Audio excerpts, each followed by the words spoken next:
Alrighty, gang. Here's to nights that turn into mornings and friends that turn into family. Cheers! Happy birthday to you!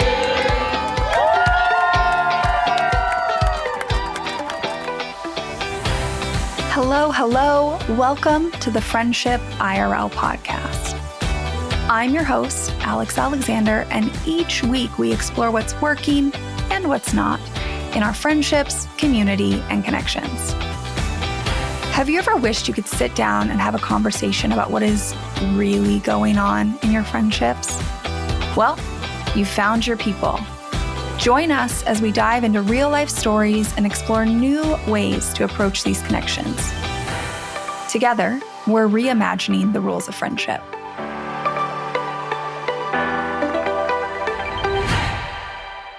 Have you ever stopped to think about what connection actually is? Like, really thought about it? Because we talk about connection all the time. We know that we need it. We feel its absence. We chase after it. But do we actually understand what connection is? Today's guest, Dr. Adam Dorsay, is about to break this down for us in a way that completely shifted my perspective on connection. And trust me, we all know I talk about connection all the time. But I'll be the first to admit, I've never really thought about what it really is.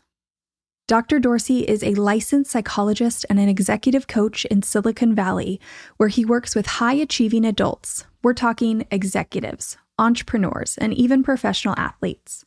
He's also the host of the award-winning podcast, Super Psyched, and he's given not one, but 2 TEDx talks, and I absolutely love both. Highly suggest. One is about men and their emotions, and the other is about friendship in adulthood. Now, he's here today to talk about his new book, Super Psyched: Unleash the Power of the 4 Types of Connection and Live the Life You Love. And his book tackles something I find fascinating: this seemingly unshakable unhappiness so many people experience. But here's what's interesting. Dr. Dorsay suggests that the solution isn't what we might think. It's about restoring or creating deep bonds of connection to what truly matters in our lives. And when I say connection, I'm not just talking about friendships or relationships. Dr. Dorsay breaks connection down into 4 distinct types: connecting to yourself, connecting to others, connecting to the world, and connecting to something greater. Each type plays its own unique role in giving us more energy, higher performance, better relationships, and ultimately a more meaningful life. In this conversation, we're diving into what connection actually means, exploring the 4 types of connection, and then this is the part I love. We're figuring out how to find our own unique mix of connection, because spoiler alert, it's not a one-size-fits-all. So whether you're feeling that unexplainable disconnect or you're just curious about how to deepen your existing connections, this conversation is going to give you a whole new framework for thinking about connection. Let's dive in. Hi, Adam. Welcome to the Friendship IRL podcast. Alex, great to meet you. I feel like we are IRL, even if we are not, just because the connection that we're having, no pun intended, is quite awesome. So great to be with you. Well, thank you. I couldn't agree more. And I feel like I have spent the last few days just hanging out with you, as I have been sitting in coffee shops and on my couch and all these places reading your new book, Super Psyched. Congratulations, by the way, on having it out in the world. It must feel so good. Boy, it feels incredible. It feels a lot of things. I always say that feelings are social creatures. They tend to hang out. So I have a lot of feelings, but one of them is it feels good. One of them, it feels like relief. To borrow from Brene Brown, it also is, there's a vulnerability that accompanies it. Like, what will people think about it? And all the things. But the biggest ones are gratitude and excitement. Well, I'm grateful for your vulnerability to put it out in the world, because I really connected with this book. I really enjoyed it, and I'm excited for others to read it. But to start off this episode, I just always love to know, I mean, I've written 300 pages. It is a labor of love to write a book. It is such a mental game. Totally. So there has to be a drive. Like there has to be a reason. What drove you to write Super Psyched? Alex, I love that question. One of my heroes is a guy named Irv Yalom. He's a professor emeritus at Stanford, one of the MVPs of modern psychology. And he said every book he ever wrote bit him in the ass. Mm-hmm. And I love that visual because, not necessarily looking at his ass, but the idea, that metaphor, that simile, whatever you call it. I have difficulty between my similes and metaphors, but regardless, this was an idea that took hold of me. And I had started a few other books and I didn't finish them, but this one I knew I had to take to the finish line. There was no ifs, ands, or buts. This had to be finished. The reason I wrote it was, and the reason I had so much conviction around it, was I'd been providing therapy for about 20,000 hours to individuals and couples, and this word connection kept showing up. I'd had well over 200 episodes on my podcast. The word connection just kept showing up. There was one small problem. If you look up the word connection in the dictionary, it says like connecting to things, to ideas, to people. That's not what people are talking about when they're talking about connection that they're seeking. And if you go to the American Psychological Association's definitions of words, there is no definition for connection. And yet, in our diagnostic and statistical manual, which is our big, big Bible of diagnoses in mental health, virtually everything we don't want, whether it's depression, anxiety, trauma, serious mental illness, they all have components of disconnection within them as symptoms. A hallmark of depression is not being present because we're ruminating about the past. And oftentimes if we're anxious, we are catastrophizing about the future and not really present, and we're not really connected. With trauma, we got dissociation, depersonalization. And with serious mental illness, we may even have a break from reality itself. So it seems super logical that if at the heart of everything we don't want is disconnection, that at the very heart of everything we do want is connection. And I'm so grateful that we live in a time that positive psychology has been showing us what happiness and fulfillment looks like. I would go so far as saying the precursor to everything we want is connection. It is before all of the other stuff.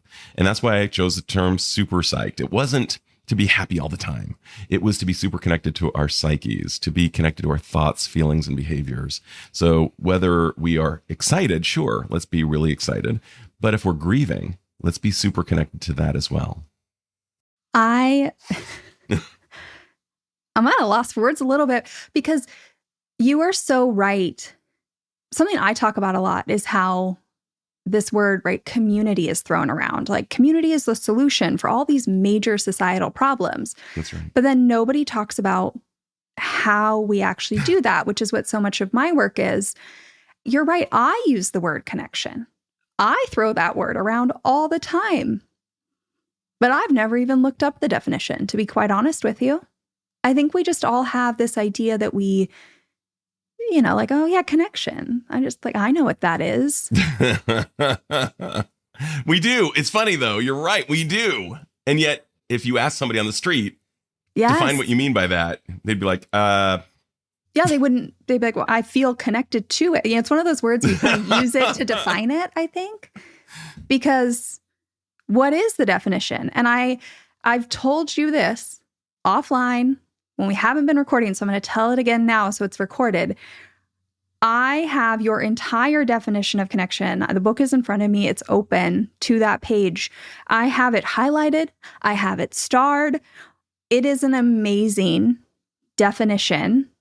And I know you're probably not going to read this full definition, but can you give everybody an idea of what your definition is, like a paraphrased version? Sure. And that was a really important part of the book, was to come up with a definition. I actually enlisted about 10 other licensed mental health practitioners to help me with a working definition. And I want to be clear, it's a working definition, and it may be changed at some point, but we all agreed that it was about aliveness, vitality, life force.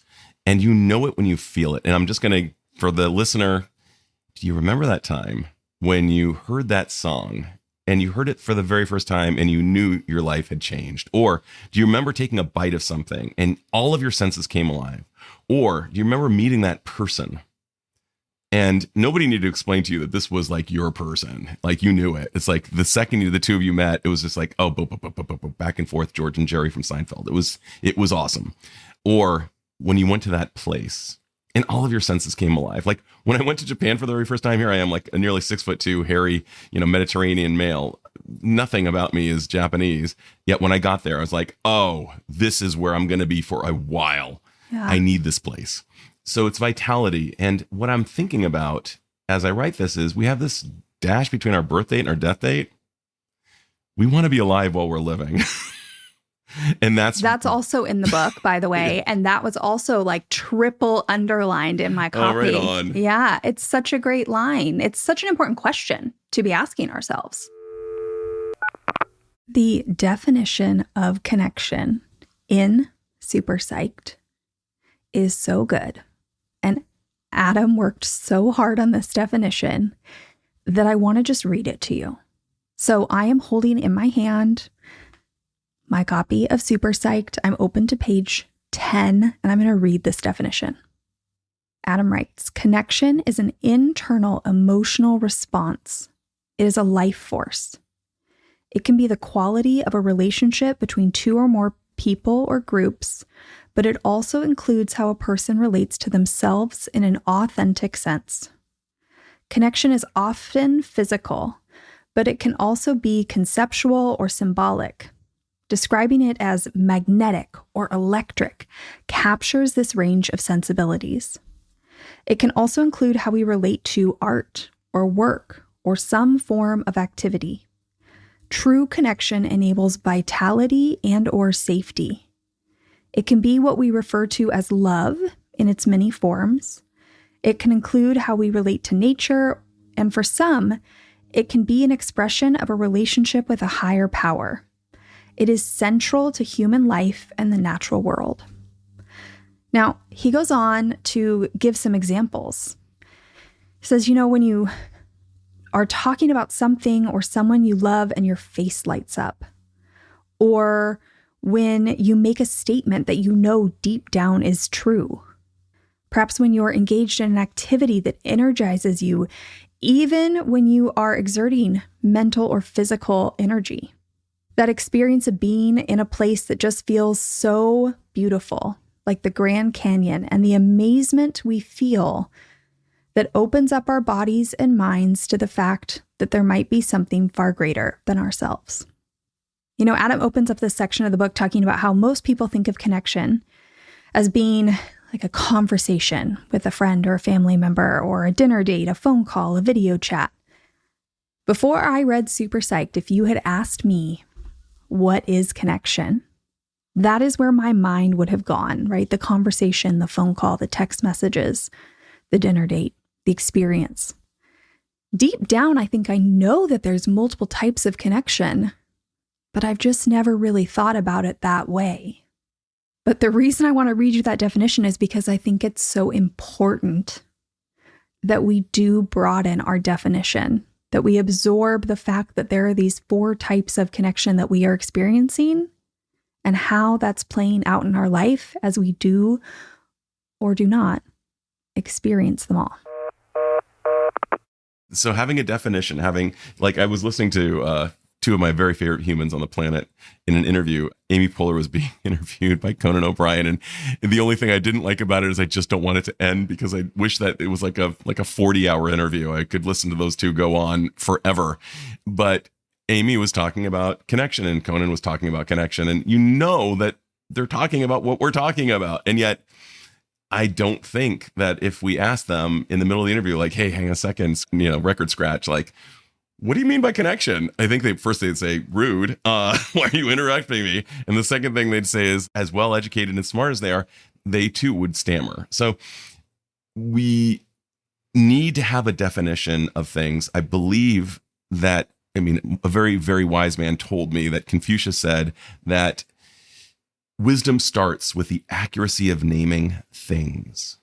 I love that. Wisdom starts with the accuracy of naming things. You got to name it to tame it.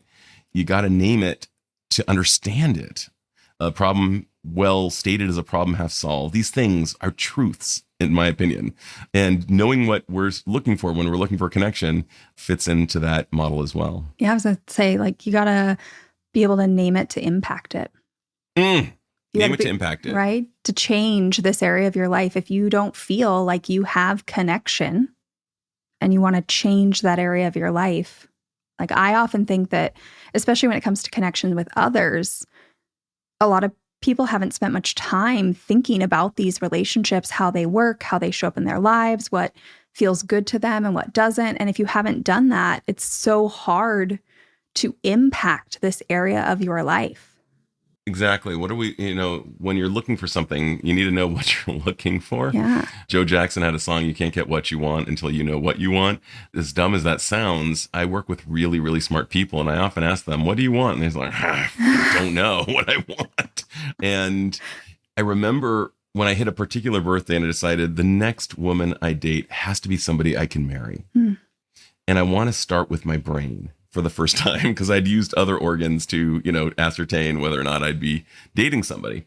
And, the heart and down, let's just say. And I wanted green lights from everything. And I wanted to lead with my head. And so I literally wrote out, and I talk about it quite explicitly in the book, all of the features that I kind of like. If you've ever seen that great movie, High Fidelity, where John Cusack is trying to figure out, like, what went wrong with all my relationships? Yeah. Well, I decided that history and intelligence should lead me to my wife, and like what worked and what didn't work in the past. And I just wrote out a list of who I was looking for based on that.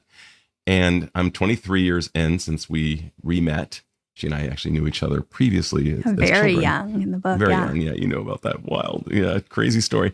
Leading with my head and defining the characteristics I was looking for and the characteristics I wasn't looking for, and what had to be there and what had to not be there, as well as the, would be nice and, would be important and negotiable. It worked. That's all I can tell you. And I can tell you also that so many of the people I see, their frustrations are the byproduct of not having defined things, not having really, really asked the right questions to themselves and to others. So it's my hope that this book will help people in those areas as well. Well, that leads me to the next thing I want to talk about for people, which is the 4 types of connection. Because I can see, I have not done, was it 200,000 hours, 20,000 hours, however many hours you've been. It was 20,000 hours. 20,000 hours. 20,000. You mean in my work? Yeah, in your work. 20,000 hours as a therapist. I have not done that.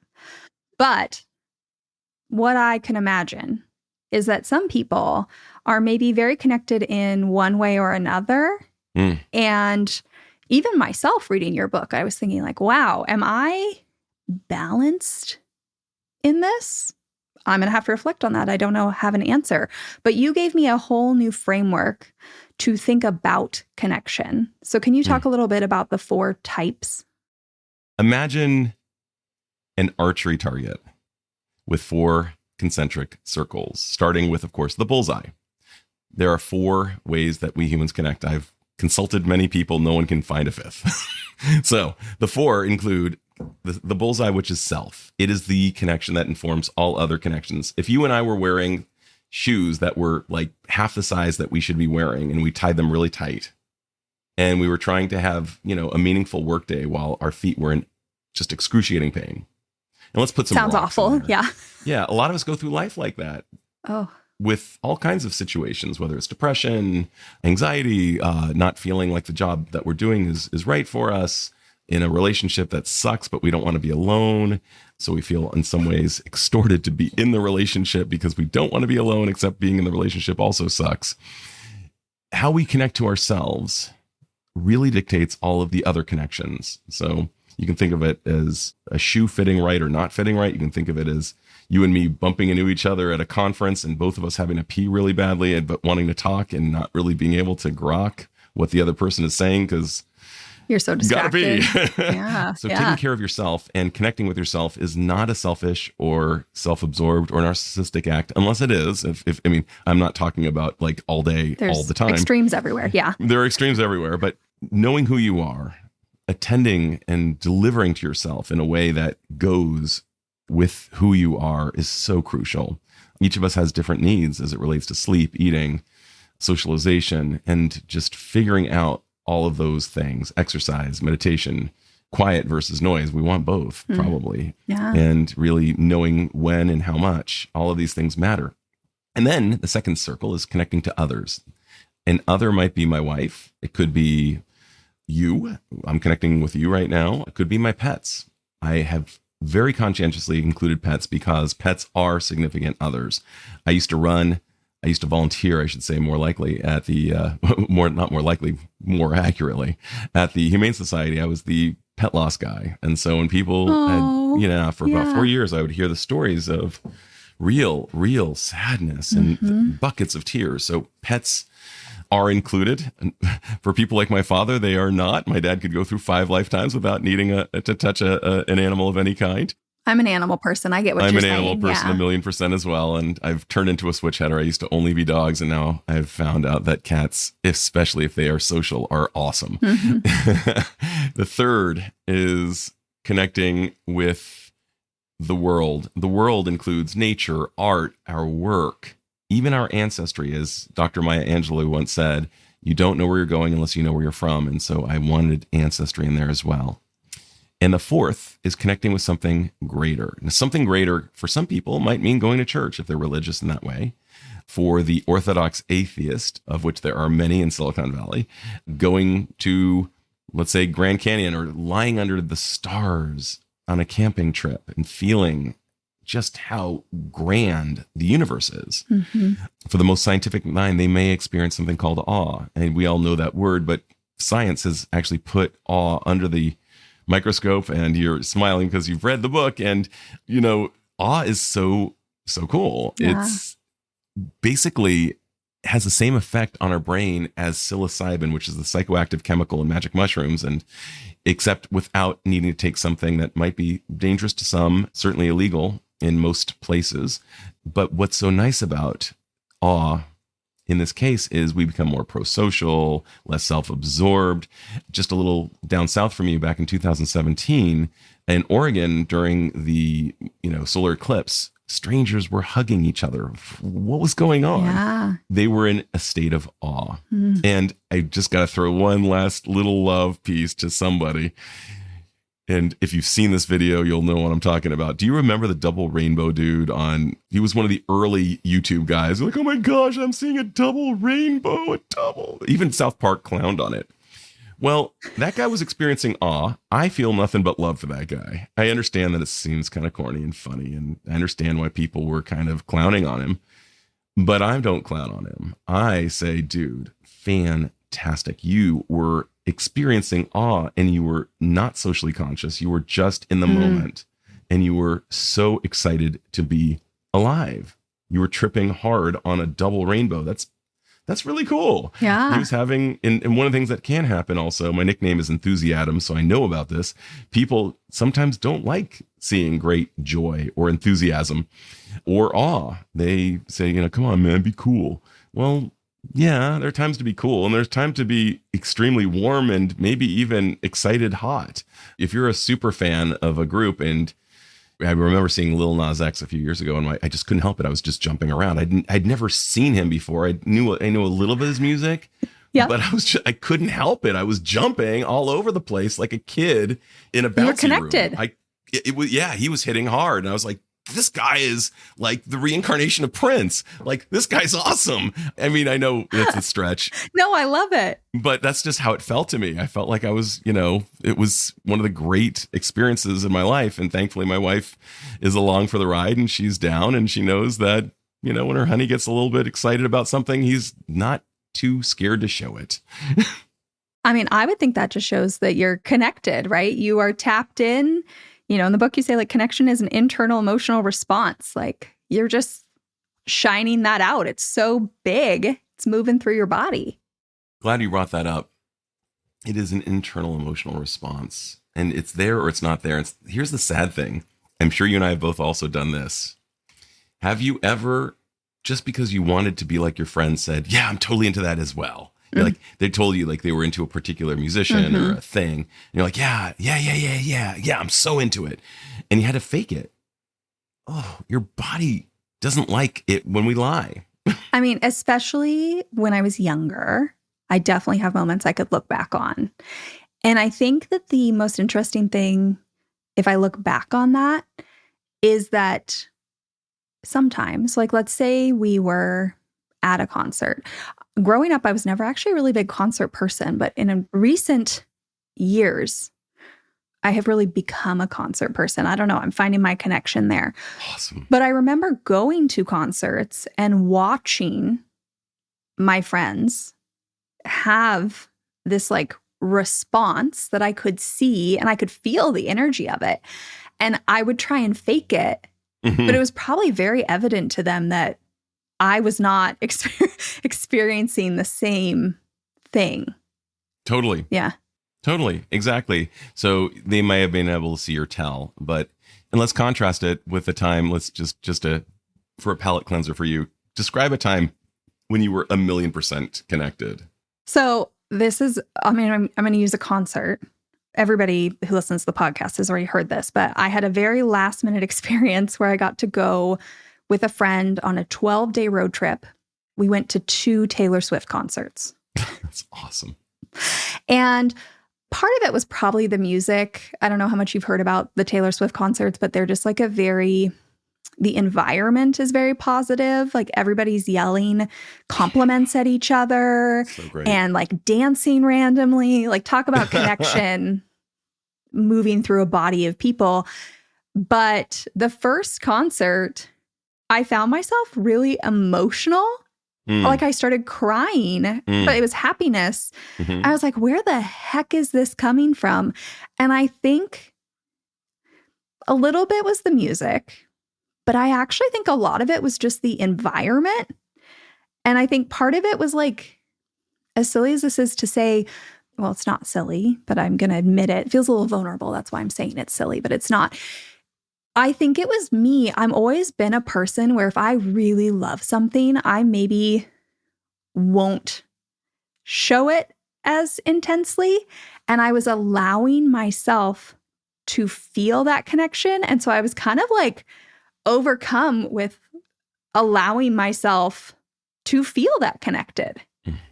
That was a lot there for you. But yeah, that is a stark contrast. Yeah, the terms that we used, like, grinning like a stupid person, or, like we somehow have kind of, I don't even know what this means, a shit-eating grin. I still don't understand that expression. But suffice it to say, the idea of smiling and being excited gets conflated with stupidity oftentimes. And one of the things that we know for sure is that we tend to be smarter when we are happier. We tend to perform our jobs better when we are happier. Happier doctors tend to be more accurate in their diagnoses than less happy doctors. So this idea of trying to be cool, like I'm down with cool. I mean, Bowie's cool. I get it. Early Van Halen, particularly with David Lee Roth. I should say, for my case, exclusively with David Lee Roth. So cool. But what about experiencing with just no restraint and saying, you know what, I'm only going to live this once. Yeah. I don't know if I'm ever going to see this concert again. Certainly I will never have this evening exactly as it is again. What if I was just to double down and commit and say, I'm just going for it. I'm just going to feel. And one of the things I actually do with people who have some suppression around this is I say, laugh 10% harder than you actually intend. It's just a little experiment. See if you can. Yeah. And sometimes they end up crying because I could see that. There's so many. Yeah, you can imagine that. It's a good experiment. Personally, all I need to do is watch Will Ferrell do cowbell, and I probably have seen it, I'm not joking, about 100 times. And I try to look for something new every time I watch that thing, but I always fall over. I cannot handle how hilarious that is, and I don't ever want to stop. I hope I never stop laughing super hard, and I don't want people to pretend too much, not more than 10%. I'm not saying, change your personalities, but I am saying challenge it. Maybe you can stretch it a little. In as much as we stretch our hamstrings, maybe you can stretch your laughter just a little bit and find authenticity within that laughter. And by laughing just a little harder. Last idea is, I don't know if you've ever been like eating something that was so unbelievably delicious and that you look at the person next to you, like, can you believe we are actually eating this? And the person's like, yeah, it's good. And you're like, are we doing the same thing? Are we having this? Of course you're not knowing the same thing. Of course you're not having the same experience. There are different molecules. But I don't want people to live life like a limp handshake. You and I have both experienced what a limp handshake is like. Yeah. I have a feeling that the person who says, yeah, it's okay, that may be their truth. And it may not. It may be that over time they were socialized not to feel more fully. And that can be very depressing. It can be very numbing. And it also could, of course, be the byproduct of depression itself. But one of the things I'm hoping for, and I do believe will help assist people, whether they're anxious or depressed, is feeling more connected. One thing we know for sure is that we somaticize. Our body starts doing things when we're depressed. People who have back pain often have anxiety or depression. People who have GI distress often have anxiety or depression. And I was working with a guy, oh my gosh, it was just so interesting. He was talking about his testicular pain. He'd been having it for weeks. And he had a full medical workup. There was nothing urologically or physically wrong with him. So the medical term is idiopathic. When we don't know the medical cause, we say it's idiopathic. And I looked at him, I said, dude, 4 weeks ago, just before your testicular pain started, your girlfriend made out with one of your friends. I believe you felt kicked in the nuts. He's like, that's crazy. That's crazy. It's not crazy. Yeah. The next week he comes back in. He says, no more testicular pain. I don't know what to say. And I said, yeah, well, the body does respond in metaphors. Too many times when there's a big life event or a major situation, the body responds in just so many ways. Starting a new job, suddenly you get back pain because you feel the burden of taking on the new back. I mean, people who are in their earning years who have far less pathological backs than, let's say, people who are much older, let's say, and retired. Their backs are often, if you look at them on an MRI, they're terrible, but they don't complain because they don't feel the burden of work. I had Howard Schubiner talking about that on my podcast. And, just that's a reality. The brain does respond in metaphors, and sometimes physiologically, there will be these manifestations of what's really going on, up to and including feeling kicked in the nuts. This is the joy of not being a psychologist or a doctor, Adam, is that I can talk about my own personal life on here. So listeners are going to know when I say, like, firsthand, I believe you because I have experienced this. And it is very real. So I have no disbelief for what you're saying. And it shows up in all the ways, right? I mean, in whatever way, again, everything comes back to connection. Whatever way you are not feeling connected and whatever you are carrying that is weighing you down, it's leading to that pain. Adam and I just ran through the 4 types of connection super quickly. And I will just say, I am in awe of his ability to just pull pop culture references and give examples. Seriously, something for me to work up to. But neither here nor there.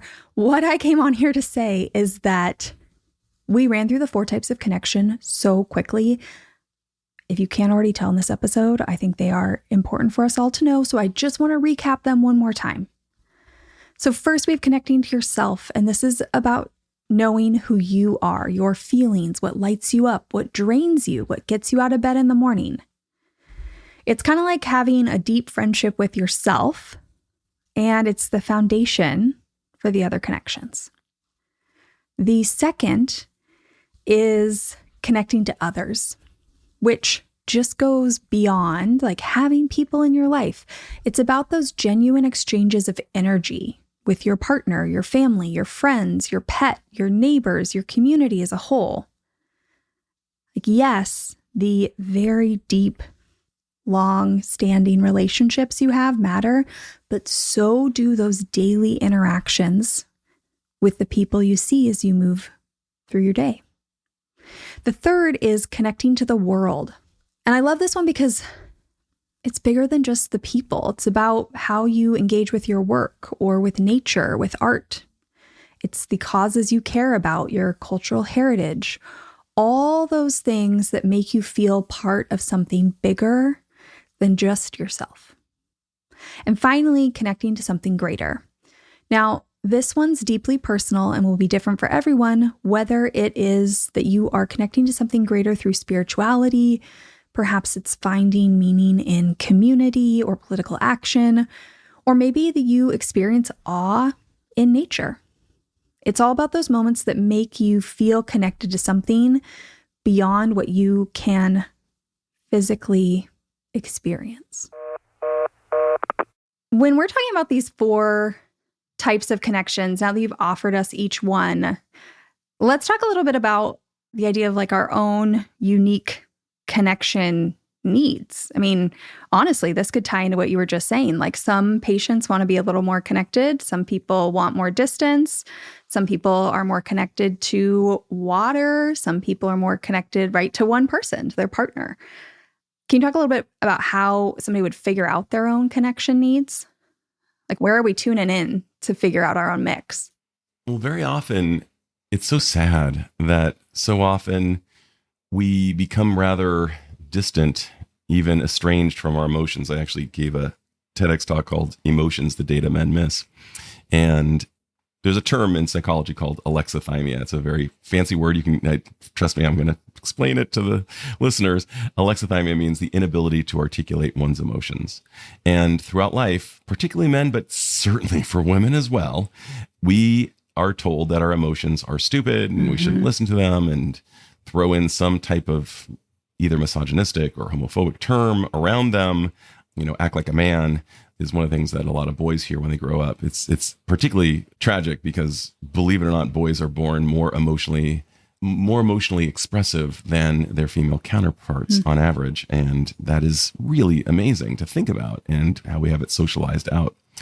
But when we don't know what we want, when we don't know what we're feeling, that is really troubling because we can't use the data from those emotions. It's as if we've put a whole bunch of black tape on our car's dashboard. We would never, ever do that. And yet we do that with our relationship with emotions. So one of the things we need to do is ask ourselves, you know, like, what am I feeling?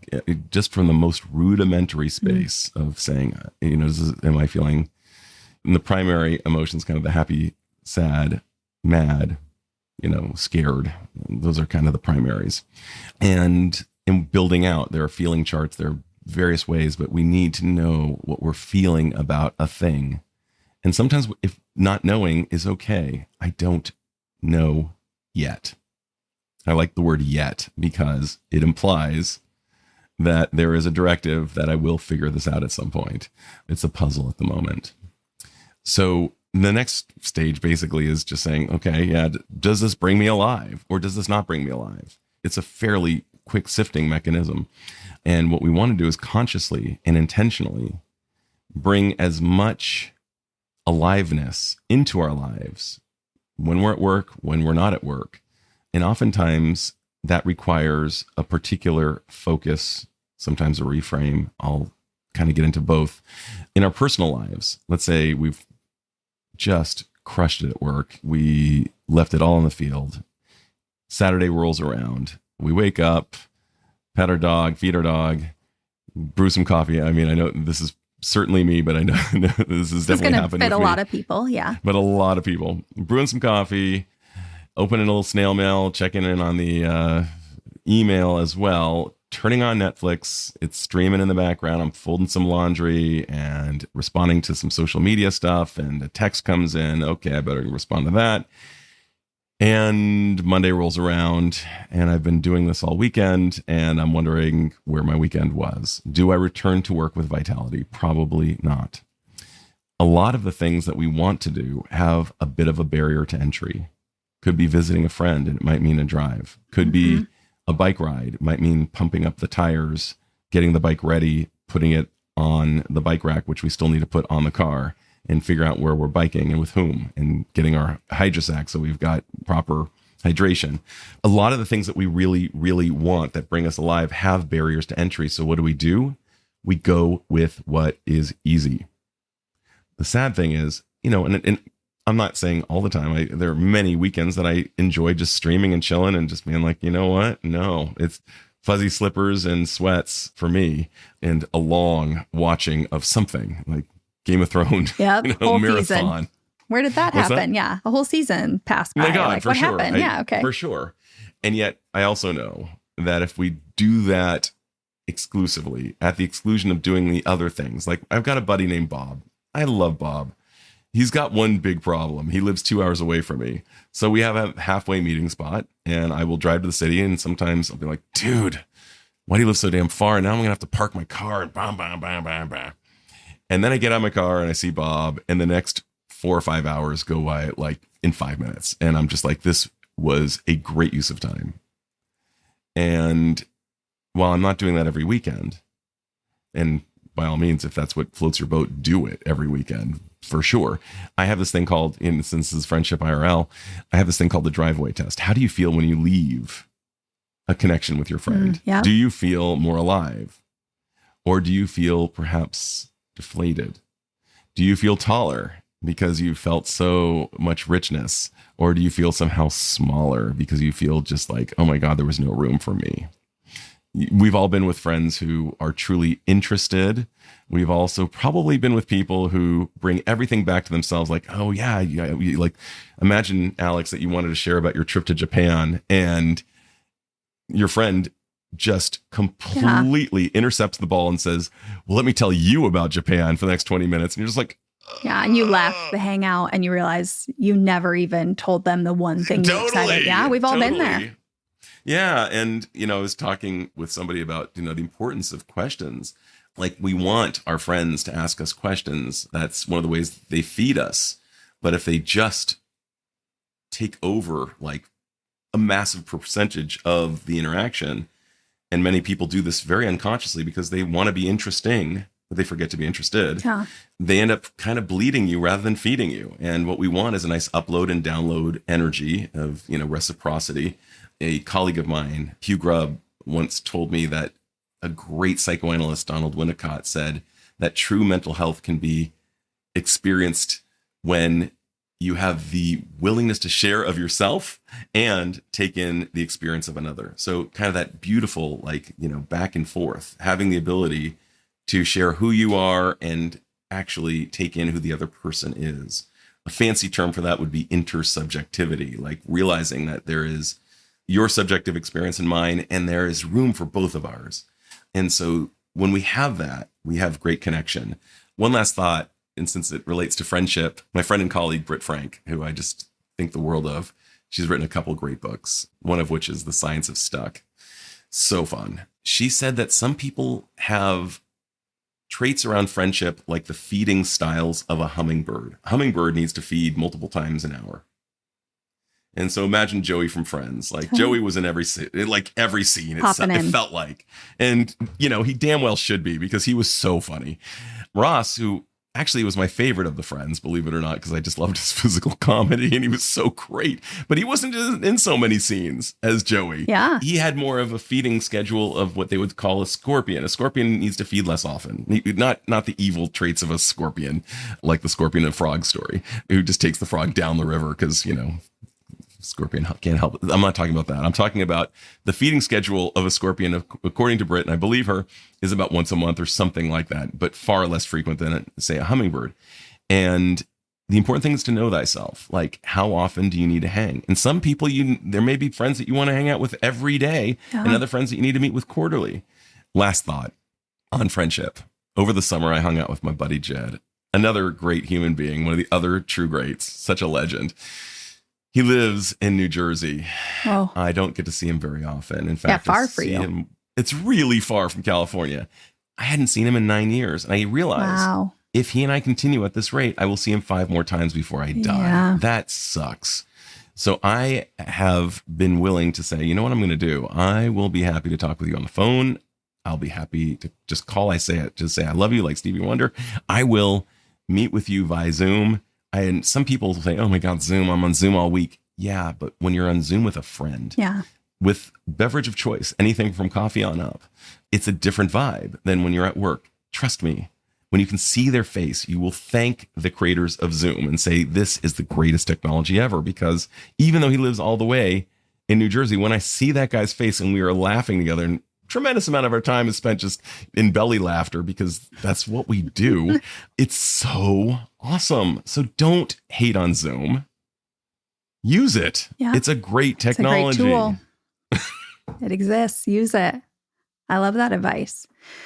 Man, you've given so many great friendship nuggets, great connection nuggets. Something that just kept popping up for me that I was thinking about while we were talking about connection is earlier you had talked about, like how do you feel doing that driveway check-in, things like that. Mm-hmm. The comfort of watching an entire season of Game of Thrones versus doing the thing that maybe ultimately will make you feel connected. And something that I was thinking about is, like, let's use my work as an example. Sure. I love what I do. Love it so much. I love recording these podcast episodes. I totally get into flow, which is a concept you talk about in pretty much any conversation I have around this subject with someone. Like, time disappears. I could talk with somebody for a really long time. But in order to get there sometimes, I have to go through some pretty unpleasant emotions, right? I have to go through the feeling of posting something, right? The vulnerability. In fact, I have a podcast episode coming out that I had to really talk myself into. Now, when I recorded the episode, time stood still. But now I have to put it out in the world. It's a little vulnerable. I'm a little panicked about it. But I also know that those are some of the best episodes because they're the things that probably need to be out in the world. What would you say if there's something brings you connection, but also brings some of those maybe, harder feelings? Like, some people might say those are negative feelings. Is there anything to think about when we get to that? A cajillion thoughts run through me as you share this, Alex. So first of all, Susan Jeffers wrote a book called Feel the Fear and Do It Anyway. I love that. And Brene Brown talks about fear being a precursor to courage. Mm-hmm. Like, when somebody says, oh man, that guy's so courageous, he's fearless. It's like, no, he's not courageous if he's fearless. He'd be courageous if he persisted in spite of the fear. Yeah. So if I'm going to go skydiving with a grizzled, skydiver who's done it 10,000 times, we're going to be having very different experiences. And one of us will need courage, and that would be me, not the seasoned skydiver. We're doing the same thing. One of us is having we're having vastly different experiences for each other, one of which involves courage. So you and I both know that to pay to play means that you have to do all the things generally. I don't enjoy cold therapy. Like cold plunges? Yeah. Oh, maybe I love the pain, but I'm with you. I do that. I love it. But I love the after effects. Yeah. And whenever I do one, oh my God, and the amount of psyching myself up to get into that cold thing versus somebody who's like a seasoned plunger, they're down with it. So it's a very different experience. So sometimes those feelings are saying, hey, before I hit send on this thing, let's think it through. Will I be cool on the other side? At other times, it's just like, you know what? I got to hit it. This is true for me. And these are just obviously the feels that I get when I do something quite major that is necessary. I also think about going for a bike ride for the weekend warrior. The first few minutes as you're riding don't feel all that great. You're kind of working through the cobwebs. And similarly, when you're at a party and you don't really know people too well and you're pushing yourself to go meet people and you might get rejected a few times and then you finally meet somebody, it's like, oh, there's something here. But by pushing on and being willing to do the thing, do the target behavior. Many of us are socially anxious. That's a really, really big thing. I say, don't start with giving a presentation to 1,000 people. Maybe instead, just engage the person as you're checking out at Trader Joe's and ask a very simple, innocuous question. And like to the checkout person, like, hey, what's the product here at Trader Joe's that I might have missed that you love? And the checkout counter person. Yeah, low stakes. Low stakes, yeah. Right. And then guess what? You've got a buddy at Trader Joe's every time you come in. And you've also learned that you can ask and you can engage. A conversation is just continuing that. So if people who are socially anxious often have difficulty with that type of thing, we start with the low stakes, to your point.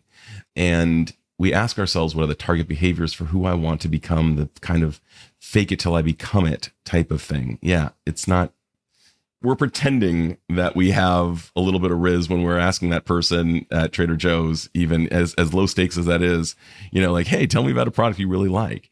And what I also ask people to do is consider a person who can execute this behavior perfectly in the way you wish you could. Think about them when you're doing it. I remember when I used to run large meetings and Jon Stewart was just coming out. It was 1999. I was working for a corporation. And I said, I want to bring Jon Stewart's intelligence and humor to these meetings. And I will never be as funny and smart as Jon Stewart. That guy's funny and smart. But I wanted to bring that energy with me. And I kept him as kind of a paragon in my consciousness. And I will say, Jon Stewart, whom I've met once, although he would not remember it, he has taught me from afar how to do this thing. And we all have people. I guess last but not least, it's kind of a Dwight Schrute thing from The Office. But I would ask people when they want to hit a target behavior, one thing that can also inspire courage is a walk-on song. The Major League Baseball, all the teams use it when you have an at-home person coming to bat. Each player has a different walk-on song. Some people use country western, some people use hip-hop, some people use fill in the blank. Use a walk-on song before you're about to do that thing so that you have the ringing in your ears of the rhythm and the vibe and that you're trying to bring forth. There are certain songs that I use when I really need to get that energy going. Like I know for sure Tony Robbins, before when he's about to get up on stage, he jumps on a trampoline to like get himself in that state. I'm guessing there's probably a song that he uses, although I don't know that for sure. But I can tell you, having a walk-on song, Dwight Schrute, as funny as it was, if you've seen The Office, you know that he would be in his muscle car blasting, like hair metal. That was his jam, not my jam, but that was his. Although I wouldn't mind a little GNR, I'll do some Guns N' Roses, but whatever that was that he was listening to was not my scene. But yeah, so have a walk-on song. Have someone in mind who can kind of allow you to, somebody who can be the North Star of the behavior you're trying to help emerge. You're not going to be them, but you will be your version of that.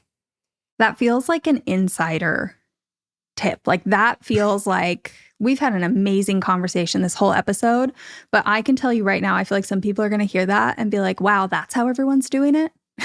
Like they just play a song and dance around silly in their car before they walk in to talk to someone. And that's it. Sometimes it's not that everybody's super skilled or better. We're all just playing hype up songs or trying to impersonate someone. My way to walk into a room, I'll just share this because we're here, is I forgive whatever my first interaction is. That's so good. So I went to a networking event last week. I was kind of having a low energy day. My brain was a little foggy. I knew I was not coming in to be my normal self. Like I talk to people all the time. I still have to psych myself up for small talk sometimes.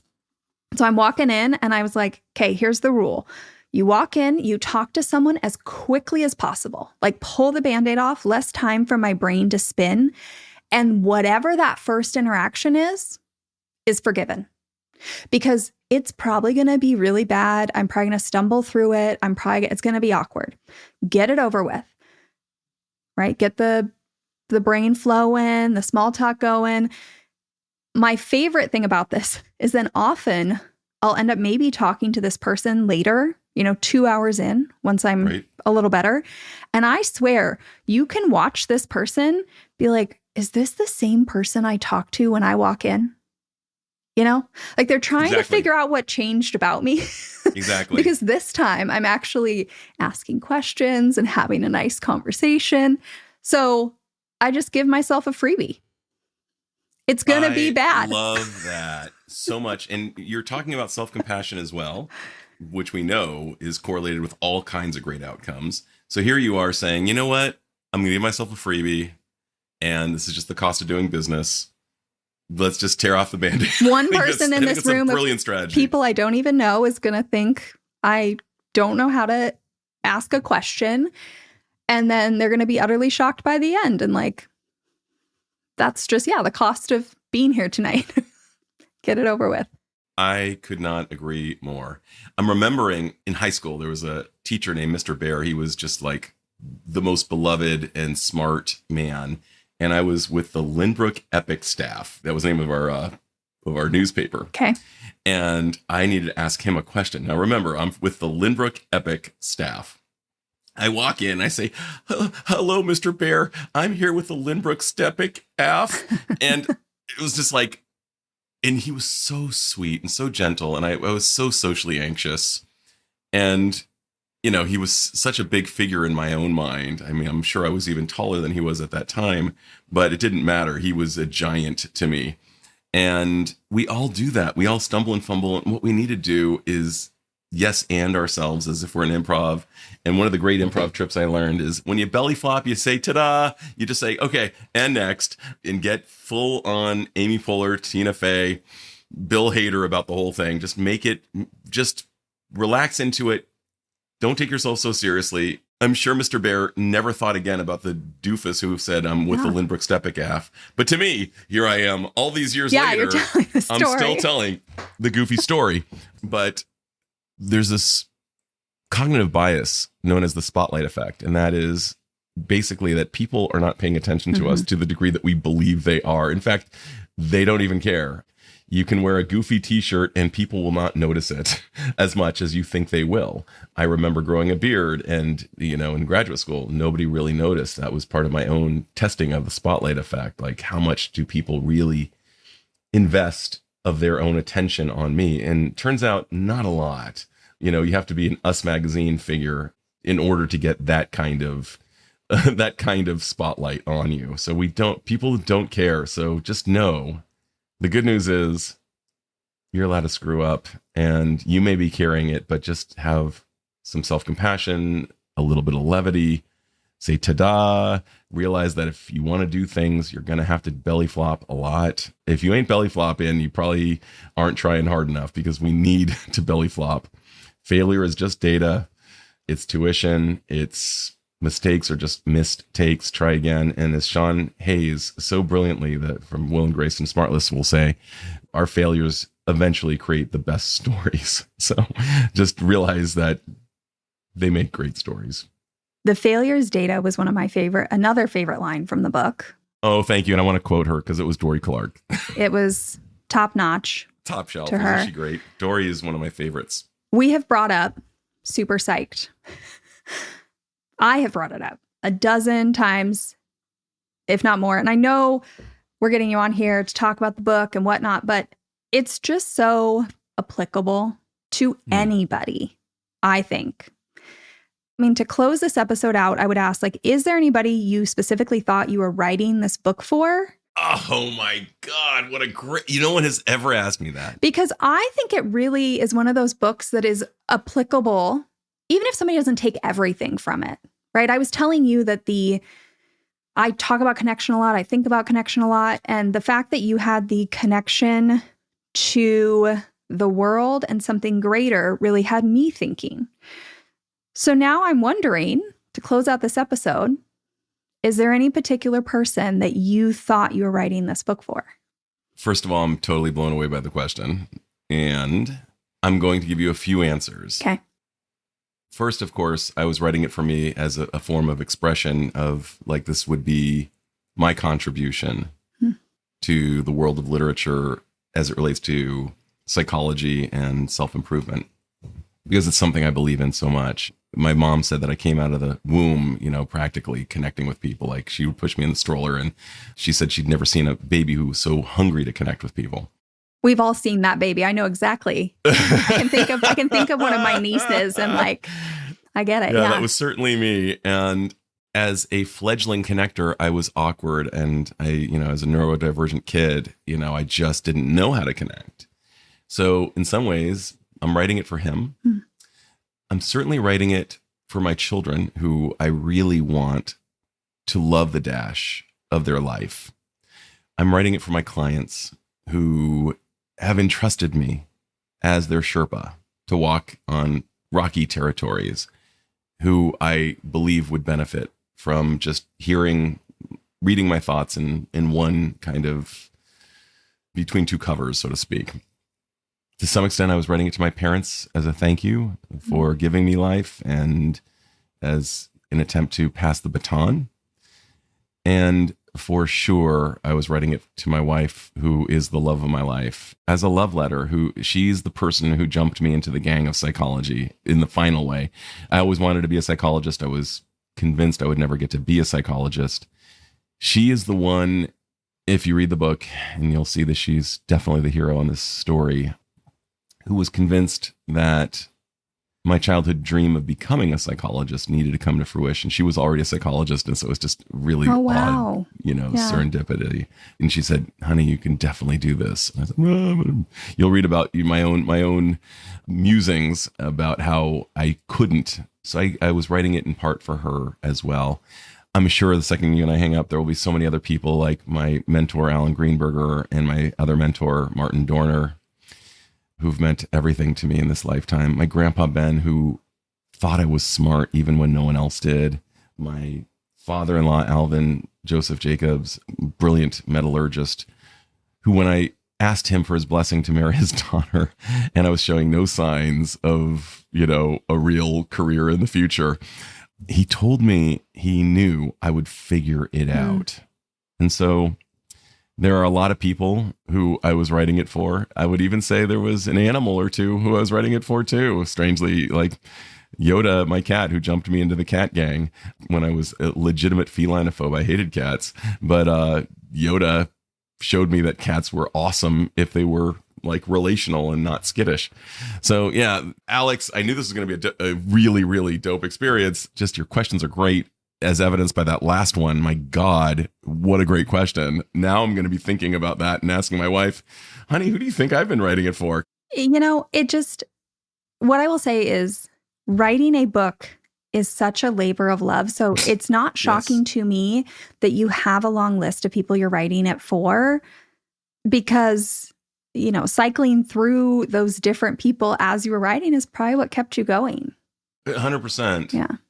Yeah, they were all wind at my back and sunshine and inspiration, and these people would check in with me. There were several friends who I neglected to mention, but some of whom I mentioned already, like the Bob and the Jed and my buddy David Gertner. Like there are certain people who have been with me the entire time. The old African proverb of, if you want to go fast, go alone. If you want to go far, go together. It's just so true. And this idea that none of us is an island.